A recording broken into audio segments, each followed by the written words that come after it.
Hey everybody, this is Zachary Jeans, and it is really good to see you today on Impact Matters Chat. I'm your host, Tom. Tom and I have been chatting a little bit in the background, and he was kind enough to take on the leadership of Impact Matters after I had been in need of to pass it on for a while. I needed a break, I needed a change, and today's subject is all about leading through change. So, for those of you that were around during that period of time, that was last September, when I asked Tom if he would be willing to take it over, and he faithfully has done that.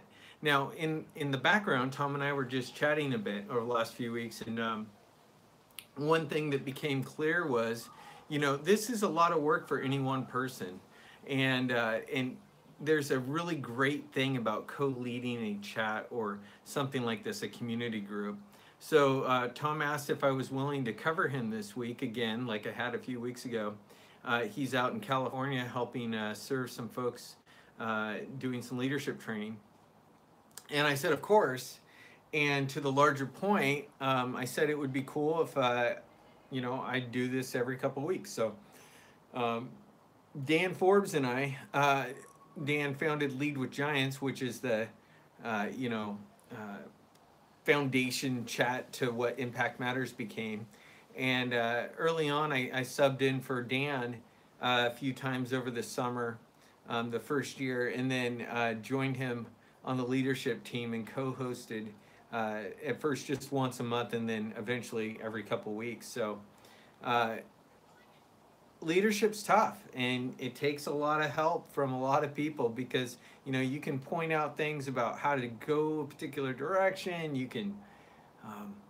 can see things maybe that the folks following can't see because you have context and perspective. But the actual work leadership is actually everybody coming together around the goal, around the vision, and moving forward. And so if you're leading a project, don't think, well, there just has to be one person at the top, in terms of that pyramid structure. It really can be a group or it can be a couple. And I'm really thankful for the opportunity to take on more leadership in this group again. So Impact Matters, your impact matters. The Twitter chat's just getting started. I have all the questions posted and ready to roll. We are doing 5 questions today. We're doing 5 questions. And there's going to be time for discussion and an opportunity to chat and to think about these things. Right now, folks are jumping in, and I'll be referencing some of the thoughts that folks have as you're in the process of engaging. So, we can already see folks like Dr. Adam. Dr. Adam's already here. He's principal from Virginia, and it's great to see you, Dr. Adam.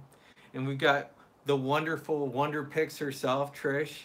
It's great to see you from Southern Cal. And of course, we have the ever wonderful Daniel Burr, Cyber.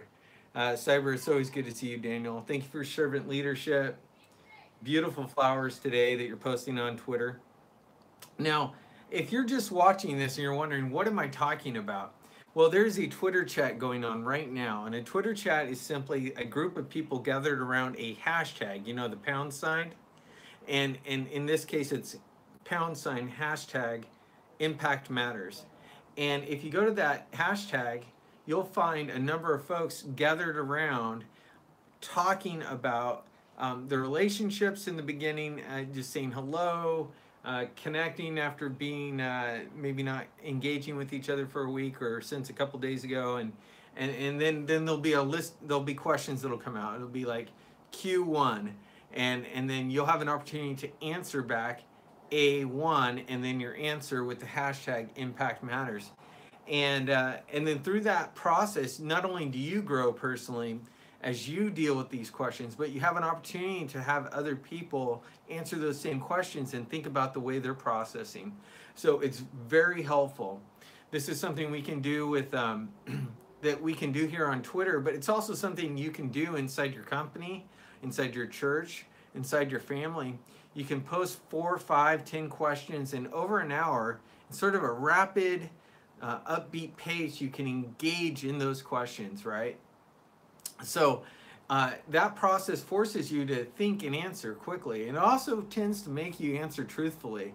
You know, we tend to say or think of the truth first, and then we come up with ways to get around that with our words. And sometimes we need to, you know, because maybe the truth hurts too much to the people that are in your context or in your circumstance. So you need to think about how you speak that truth. So anyway, the chat's just getting going, and Daniel is already cracking jokes. Change makes sense, and it's a great thing to lead. Yeah, well, that's true. Um, so anyway, we got Cindy joining. It's really good to see you, Cindy. Cindy's from Texas. Now I'm reviving, and Tom is welcome to use it if he wants. We'll talk about that. The Impact Matters Us Twitter handle. It will be tweeting out the questions as well as my personal handle.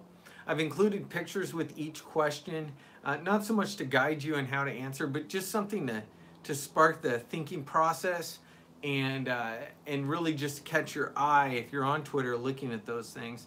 You know, if you're on the video, and this is just the way you're engaging, if you're listening in the car, if you are watching later tonight or next week or a year from now, that's okay. I'm going to ask the questions that are being asked here on Twitter, and I'll pose them to you. And you can take time to process those and think through them and write them down. Write the answers down. You can pause the video, or you can let the video roll. There's going to be about 10 minutes between each question, so there's going to be plenty of opportunity to listen to me talk, or if you need to turn me off for a little bit so you can think, go ahead. Our first question is getting ready to come out here in just about a minute.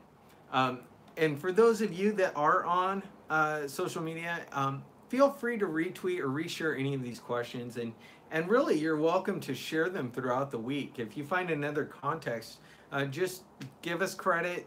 Make sure you tag me, quote me, and use the hashtag Impact Matters so that other people can find out about this great group of leaders. So anyway, first question is out. The first question is, what comes to mind when you contemplate change? What comes to your mind when you contemplate change? And really, what is the context when you get hit with that word change? So change is pretty wild. It can be something small, obviously. It can be like, hey, you know, your apartment complex or your HOA or change the policy about, you know, access to the pool in the summer, and you know that might be important to you. It could be big change. It could be change that has to do with your job. I mean, that's the first thing that comes to my mind. I recently had a job change. My previous role, I had left my independent consulting career and taken a role with a startup, and over the course of about 6-7 months, built that brand from like zero to hero. I mean, it was really well known, the product within the context of Salesforce. But the product itself, I mean, it had some challenges. We needed to spend a little more maybe, and we were also up against a lot of competition. And so the founder, the CEO, he just said, you know, I'm just not seeing it, you know, and I need to go with a different route with sales, and we need to back off on marketing. And so, you know, we parted ways a couple of weeks ago. The huge shock, right? So it could be employment. It could be family, you know. I don't know if family's something that you think about when you think of change. Really, right now, take a minute and think, what is change? When you think change, what is it that comes to mind? I love what Ron McIntyre is saying. He said, I always look at change with two lenses, why and why not. It's so binary, but not, right? Because why is not a yes and no answer, right? Question. It doesn't give yes and no answers. You never answer why with yes or no. You know, why is this change, and why is it not change? And so what is staying the same? There's a foundation, there's like a bedrock there of you know, let's not think that the whole world is ending or crashing down on us. If really, what is not changing? Why is it not change? I love Trish too. Trish Wonderpicks on Twitter. Trish says, thinking about where we've been, where we are headed, and what is the value and the impact of that situation. So, Dr. Brown, Dr. Brown says, does it support the overall goals and vision? And I think what he's getting at there with the, does it support the overall goals and visions, when you ask, what is change? What is the context? So like if you're headed a certain track with your team, if you're headed a certain track with your cohort, your classmates, or your family, and you kind of had a sense of this is our vision, this is our goal, and this change come in and alter that. Is that the context?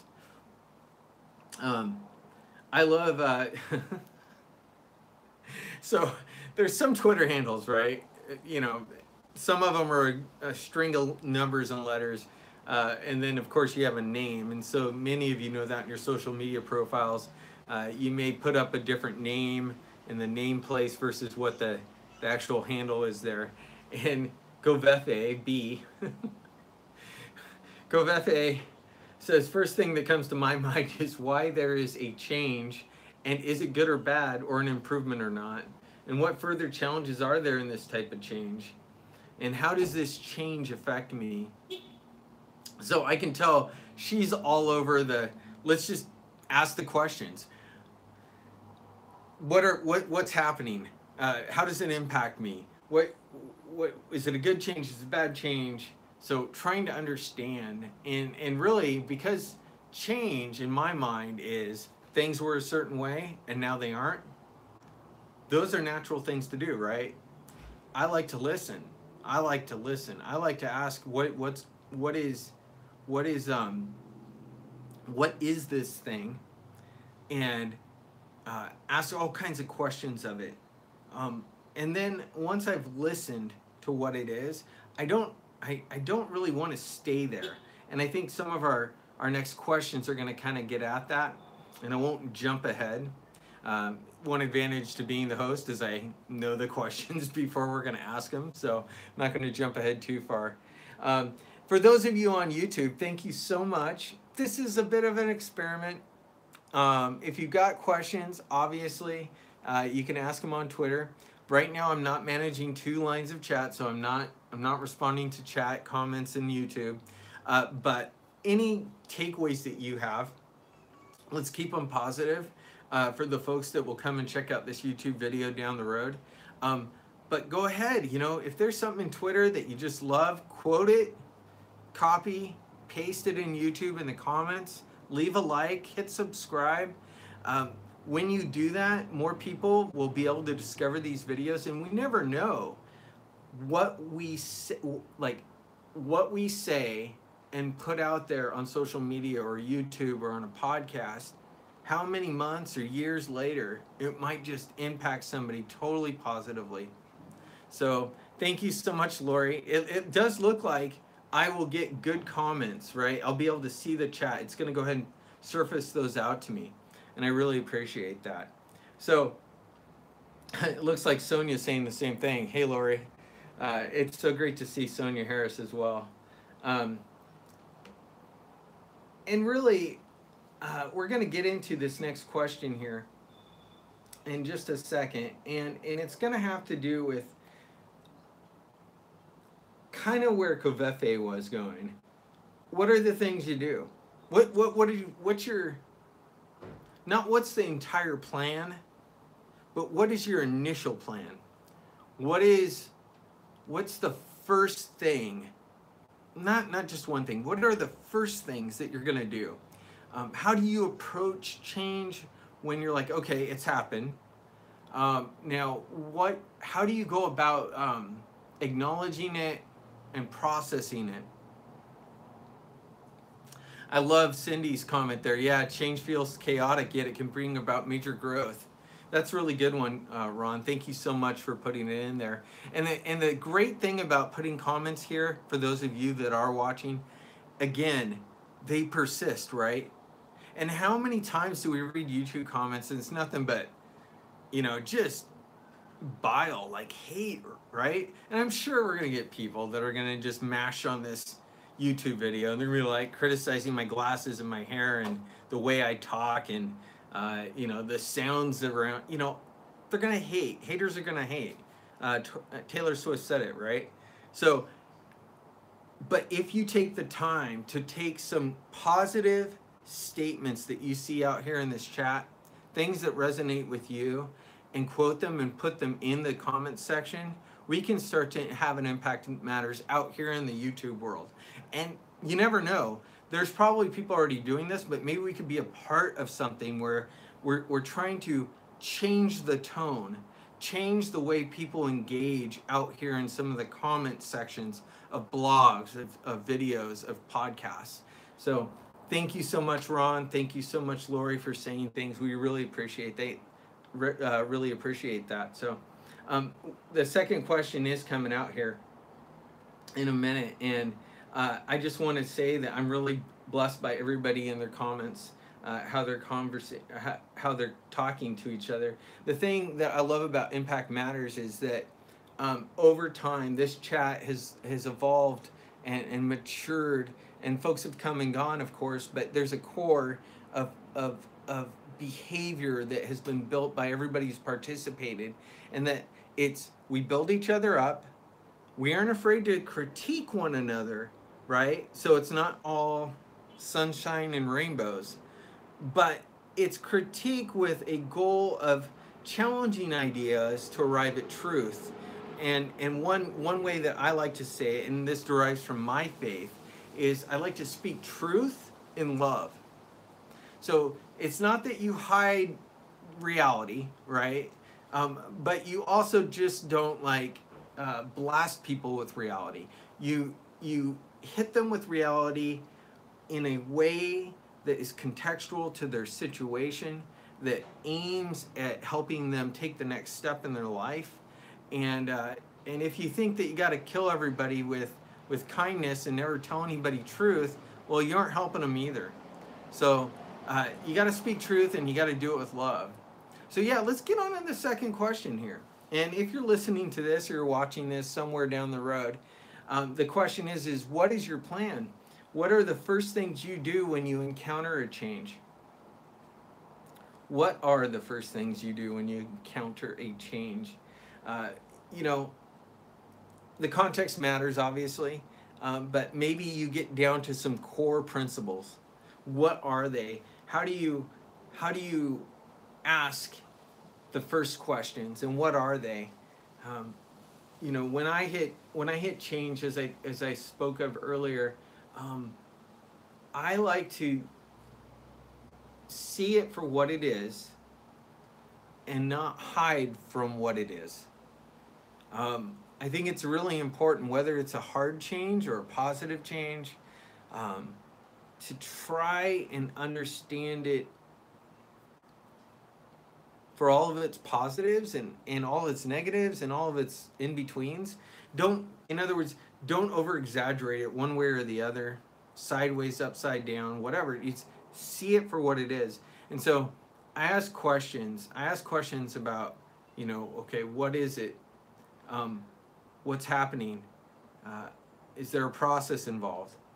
And then when I come at it with a plan, after I've kind of understood it, my next thing is to go, okay, I need to talk to God about this. So that's where my faith comes in. Now for you, it might be you need to meditate. You may need to take it to a place where it's just you and nothing else, and then you insert that concept, whatever concept of change has been brought in your life, into just be with it before you move on to the next thing. For me, the way I do that, after I've evaluated, is I take it and I take it to prayer. I take it to God, and for me, what happens in that spiritual context is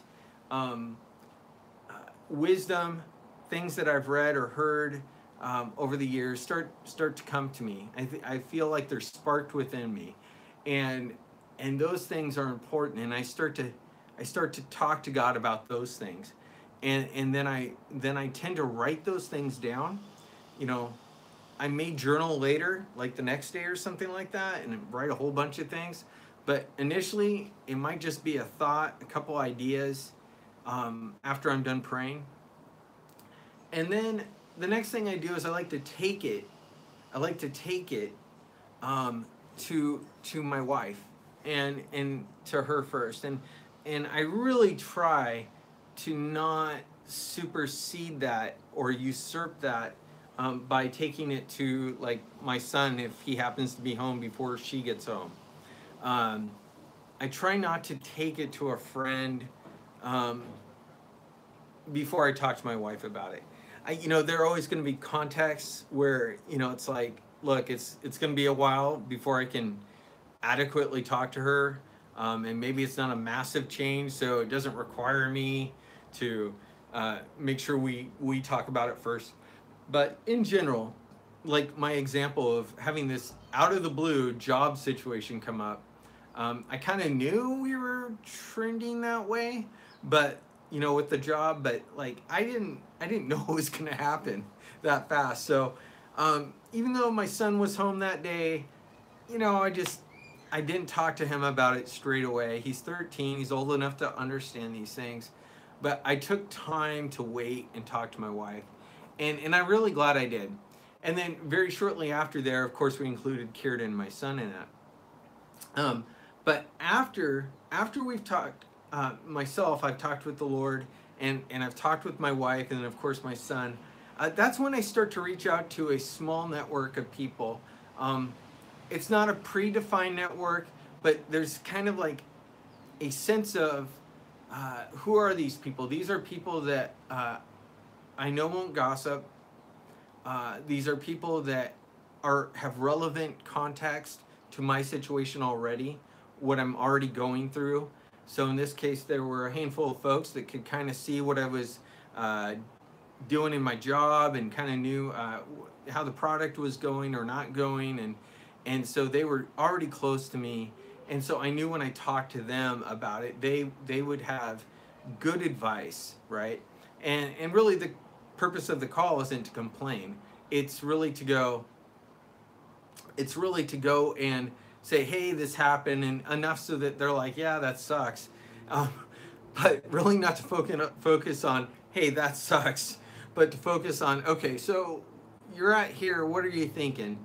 And to just start to germinate those concepts of what you're going to do. Not looking to answer it, boom, like that, but how to walk through these early steps of figuring out, okay, in this new landscape, in this new context, what do we do? And having a few people talk to you that way. And of course, some of them share my faith, some don't. So some are going to offer to pray, some are going to offer to reach out to their network when I'm ready. Some of them will immediately ask me, what do I want to do? And I'm pretty clear, like, I don't want to answer that question yet because I don't know. But that's just a part of my process. So first thing, understand the situation. I spend enough time not to freak out if I can help it. Understand it. What is it? What is it not? I love Ron's way of putting it, and then, but don't dwell on that, right? Then I take some time and I pray. I give it to God, and I'm like, I don't understand. I need help. And things tend to kind of come to my heart, wisdom that I've learned over the years. And I tend to write those things down. And then to follow up with that, then I talk to my wife first, bring it into the family with my son. And then the next step would be then to reach out to a tight network before I go ahead and start really actively pursuing a direction.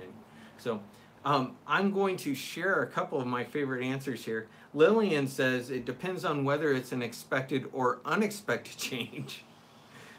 Unexpected changes are met with resistance, and she likes to analyze settling in with a welcome committee and to forage on it.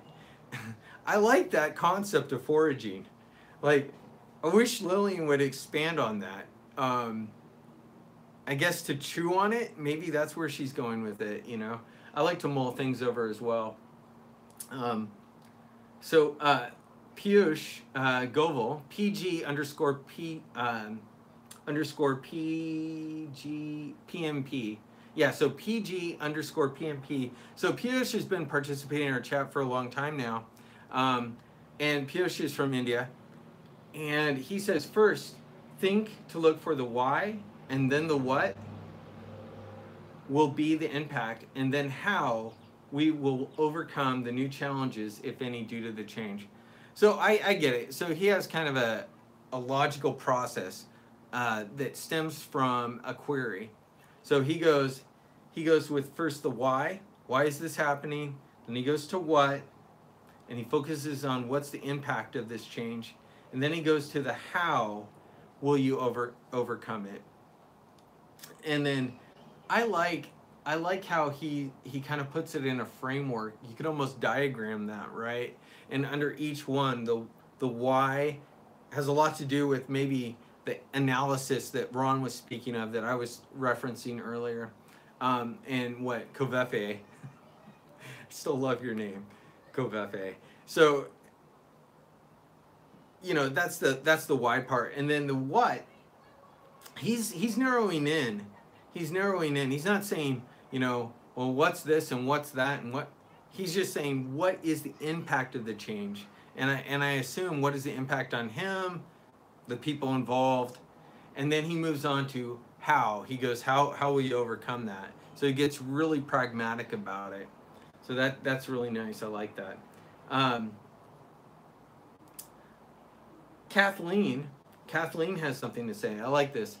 She says, in answering the question, what comes to mind when you contemplate change? This is the first question. She says, fear, not for me, but for the students I love and care for. I fear I will fail my students during change. But then I remember that if I don't model learning, growth, and change, how can I expect that of my students? So I take a deep breath and I embrace the change. Wow, big heart. Big heart, Kathleen. That is wonderful. Clearly a teacher.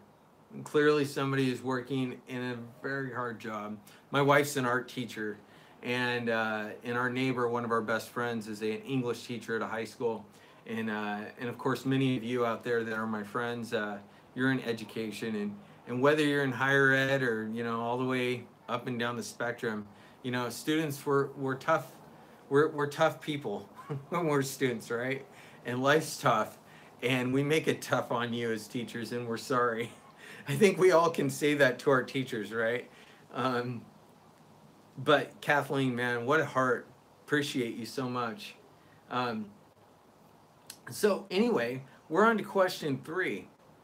Question 3 says, who are the people you turn to during a time of change, and why them?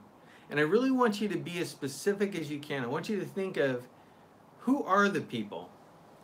If you can't say names, if you can't like say, oh, well, you know, it's Joe down at the, you know, at the bar, or if it's Tim, you know, in the volunteer crew, you know, if you can't name a name, that's fine. But maybe you should be specific and describe who they are and why they are that person. I turn to people that aren't even necessarily physically geolocated to me. Some of my best friendships, the people that know me well and speak into my life around work, around my faith, I guess, you know, and about family as well, they're all over the world, and that's because I've invested in those relationships, both by visiting them in contexts like conferences and you know, when I'm in town, but you know, through social media, having daily engagement. And I know many of you are those people. You are people that reach out through social media, through your connections out here, and you've built these strong relationships. I know that's a little odd, right? It's a little odd to think about that. I'm 42. I remember when, there was a pen pal. You had a pen pal, or maybe you had a friend that had moved away, and so you called each other every once a month because long distance was a fortune. But here we are in this age in the last 5, 6, oh, I guess 8, 9 years now, really, where we're all super active, on Facebook or Twitter, Instagram, wherever it is that you hang out. For myself, I got on AOL.com and, Instant Messenger and the groups. I like to think that those were really the first really active social media groups. Before that, I was on BBC boards, not a lot, but a little bit. I had a couple friends who had access to, modems when they were like 300 baud or 150 baud, if you even know what a baud is. So super slow modems, and you go to a static web page, and you would like type a couple sentences maybe in relationship to a subject on the board, and then maybe somebody gets back to you that night, maybe it's a week, but it's kind of an ongoing conversation. Yeah. So anyway, gosh, I've been online since probably early 90s, maybe like 89, 90, 91. Yeah, probably 90 is when I was getting on for the first time to the BBS boards. So yeah, it's been a while, I think, for a lot of us, that are on Twitter now. And I guess one thing I would also say about relationships, the people you turn to that are not around you. When I turn to folks that are out there that maybe we've never met in person even, I have yet. Is that true? I think I've been disappointed by a handful of people online, for sure. I mean, we all have. And but that core group of people that I've been friends with now for 4 or 5 years, they are just always there for me. They're people. A few of them are in the Salesforce world. Developer, marketer friends, just people out in the admin world. It doesn't matter what the role or title is so much to me. It's just that we're always there for each other like a family. And I've felt that way about the Impact Matters group. Even, going back to Lead with Giants, this group, in all of its manifestations, I have watched people come together in this group and build each other up, be available to one another during career change, serious stuff at home, illnesses, all kinds of things. And, people have gotten my back when I've had career change, for sure. So huge thanks to this community. These things are tough. The people who you turn to might be family, might be coworkers. These are all broad brush strokes. I like Lillian. She includes Lillian Lake, everybody. L Lake on Twitter. Lillian says, community, former coworkers, family, friends, strangers in the street. So I love it, right? I want to see Lillian. She's like, I can just imagine her with that big smile of hers, and she's walking down the street, and she's like got some big deal going on, change at home or something, and she's just like, walks up to a stranger. She's like, hey, how's it going? And they're like, oh, pretty good. And she's like, I got this thing going on at home, and I want to see that. Because I bet you Lillian's joy and like her overall just personality, she could pull that off. She could totally pull that off.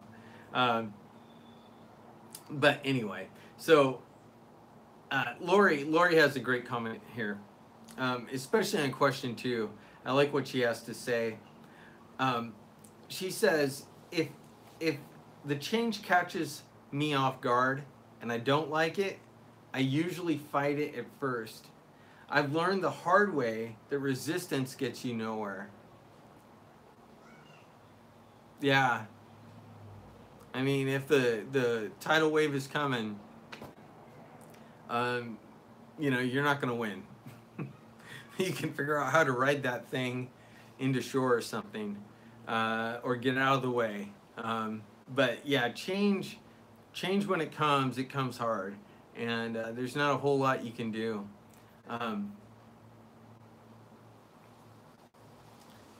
Carrie's got a nice tweet here.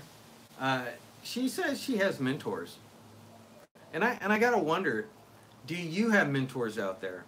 I'd love to know if you have mentors. Mentoring is kind of a different relationship, right? It's one with an agreed upon structure. It tends to be with somebody who's somewhat successful in the area of life that you want to be better at. Therefore, you have the role of learning from somebody that knows a little bit more than you, and sometimes mentors are the best people to turn to. Although I can imagine sometimes they aren't. They may be a little bit out of touch. It depends on how close that mentorship is. They may have a 35,000-foot view of your life. It might not be intimate enough, but that's something you kind of have to judge for yourself.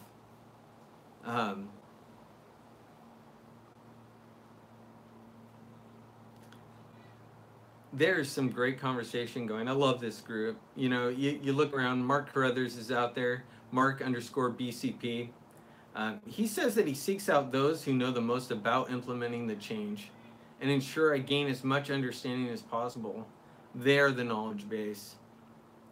That's pretty good, Mark. Seeking out people with special expertise. So whereas I centered around folks who I trusted most, Mark looks at it as, okay, who knows what's going on with what I'm dealing with? And that's a really good strategic way of thinking about things. That challenges me a bit. Although I've been intentional about adding some of that in, I would say it's more like salting in the relevant expertise. It's not making that core or primary. So that's interesting, Mark. I really appreciate that. And Daniel says people don't resist change; they resist being changed. Peter M. he says, turn to those who feel helpless and help them to see how they can lead. That's the servant leader's heart, and Daniel has that, and I appreciate that so much.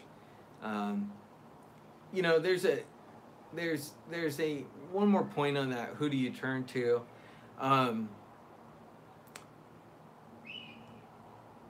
Whoever you turn to someone. Don't do change alone. It was assumed in the question, right, that who do you turn to?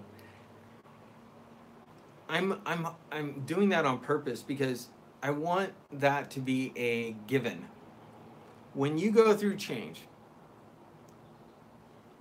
turn to someone, and preferably turn to someone's. Don't do this alone. Whether it's small or big, there's a lot of wisdom and success in having counselors, right? That's a wisdom. That's a proverb of life. If you try and do it on your own, no matter what expertise you have, you just don't have all the perspective. And especially in the middle of a thing, no matter how hard you try to see out of it, you need other people to tell you what it is that you're going through, because they can see it from the outside. They can give you context and perspective. So yeah, definitely don't do this alone. Turn to somebody. And question 4, for those of you that are following along, thanks for those of you who have stuck along and are still up there watching. Uh, Share a time when you successfully went through a major change. Um, and I pose this question to you this way because I want you to think about a time when you're successful through change so that you don't think of change as a negative. Um, People hate change. No matter what we say, it's hard, right? Things change and we have to relearn stuff. Um, we feel like a beginner again. We have a sense of not knowing where things are, or they are, but they're in different places, and it's that uncomfortable feeling of not understanding your surroundings and being able to interact with them. Sometimes that change causes you to question who your identity is, because you understood yourself in the context of, your job, your title, your role at church, or your role at in your family. If somebody all of a sudden isn't there, maybe your ability to function in any of those environments, work or home, changes because you are not well physically, or maybe you're suffering from something. So change is hard, and I want you to think about a time that you've gone through change and been successful. So take a few seconds here, think about that. When have you been successful through change? For myself, what is a time that I've been successful through change? Well, I had a big change a number of years ago. I'll stay on the career track here. I was driving truck. I was a long haul truck driver. And the reason I was driving truck is a number of years before, we had been working at a camp. I was volunteering. My wife was on staff, but she and I, we got married there. We were pregnant, and we were getting ready to move to Hawaii to help with the church that was starting there, actually in Pahoa, where the lava is flowing right now. And there was a gap of time, right? And I was having this kid come, and we were getting ready to move to Hawaii, and I wasn't making any money, and we couldn't volunteer anymore. And so, gosh, what were we going to do? And I sat down with Heather, and I knew I needed to make a better than minimum wage and have some health benefits. And I was going from basically a small bit of experience in retail and some construction, a little bit of light office work, in my life. And I didn't have a college degree at the time. And so I was looking at what was available to me right away. And in the newspaper, there were a couple jobs that really stood out to me. One was working as a forklift driver at a food warehouse, Winco, a big giant distributor. And it was, a commute 14, 15 miles away. It wasn't very far, actually. Maybe it was even less than that. And it paid okay. It wasn't great, but it's definitely better than, going back to Starbucks and serving coffee.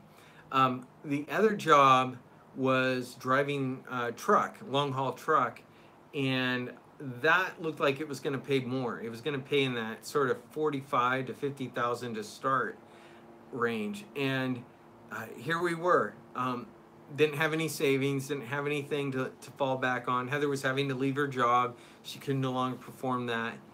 And so really prayed about that, looked at that change opportunity, and settled on truck driving and went to school. Really crazy. Somehow passed my truck driving exam. Went out and did training with an experienced driver for 4 weeks. Got my own truck and went out with my buddy, who was also going with us to Hawaii, and drove truck. And we were out on like our first couple weeks. And my buddy DJ, who we were going to do this truck driving thing together for 8 months, a year, and then go to Hawaii, he had a grand mal seizure while he was driving in Wyoming, going up a mountain. So I had to stop the truck with my hand, pump the air brakes on the dash, stopped this truck on Memorial Day weekend, and it was actually on the Friday Memorial Day weekend. In the morning, cars going zipping by, and he was coming out of his seizure, and yeah, all of a sudden I'm out on my own after that. He recovered, but he wasn't able to come back to drive, and I went out and I drove for 8-9 months. Went to Hawaii, came back from Hawaii, and I drove truck. I drove truck for 4 or 5 years. And that was a change. That was a huge change to our young little family, you know, being gone, learning how to be effective communicators over a phone call, over a half an hour. That was really hard, but I think we successfully did it. And I came off the road, and we successfully came off the road because when we were challenged in truck driving, and when we were challenged to come off the road from truck driving, there was a constant.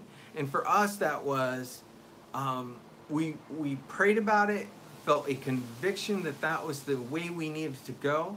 So if you don't have that part of your life, you think that all sounds weird, you know, if you come to the conclusion, you have a clarity about it, and you have a direction that you know is right, and you persevere down that road, you know, the things that can attack that, you know, you have a basis for turning them away as they attack you in that change. And then as you reaffirm that commitment, and you invest in that direction, you'll see good things come and happen. New opportunities arise. And when you do finally achieve that success through that struggle and that commitment through, and in the addition, in my case, you know, through that relationship with God and praying through it, it means so much. There's so much joy. There's so much relief and happiness, and it tells you that the next time you go through this career change or something in your family, you can do it. You can do it. And that's really the thing behind this whole question of, remember a time that you went through change successfully, okay? Because you need to write those things down. I have journals where I've written down what I was going through, and then I wrote down when things changed and we had success. Because you need to remind yourself of the good things. You know, it's like in the comments, right? Or in Twitter, somebody jabs at you and says something bad. You'll remember that thing forever, but you won't remember all the good things. But you need to go back and remember the good comments, right? You need to hear that, because life's hard, right? And you're gonna get attacked. But yeah, so let's move on to question number 5. This is our last question. How have you failed during a change, and what changed in you when you realized it? So this is kind of the flip of that. It's a little bit of tough love. What is the change that you realized in yourself when you realized that you had failed in a change? So let me clarify that. When we go through failure, we always say, what? You can learn from your mistakes. You can learn from your failures. And that's really what I'm after here. Where did I fail? Where did I fail? I'm trying to think of a really good one. I have a ton of failure.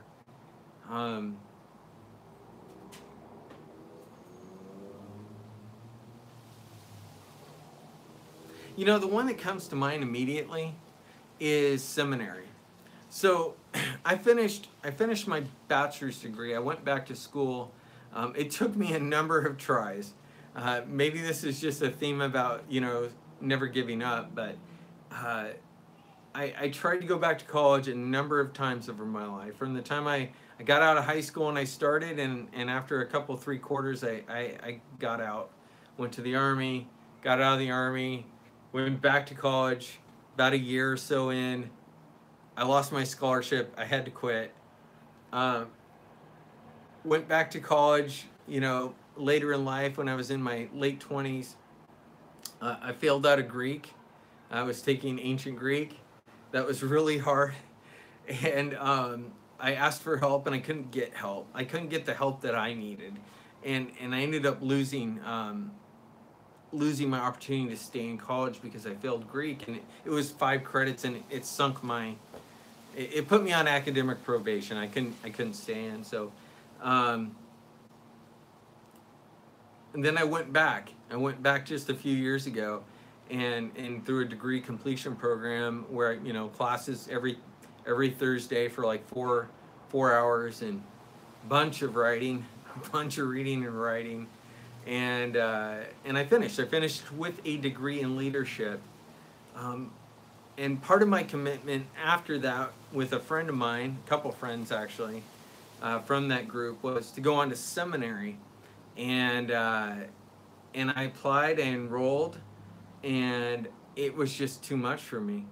It was too much for me with my job, with my work, at least the way I did my work.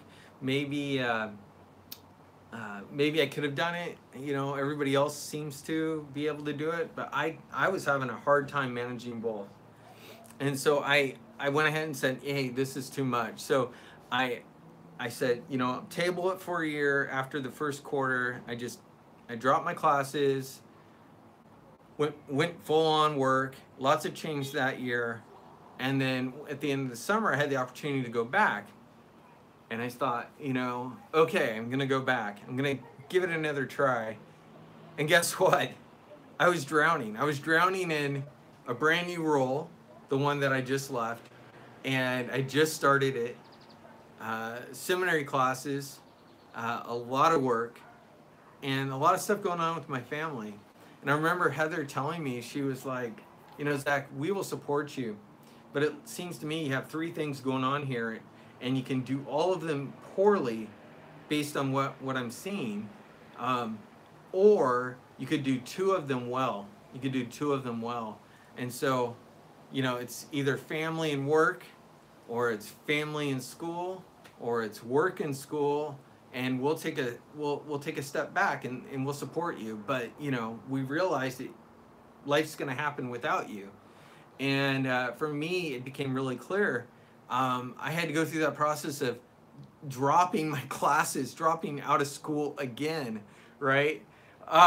Been through this change and failure so many times, right? And that was so hard. So yeah, I've dropped out of seminary twice. And what has changed in me?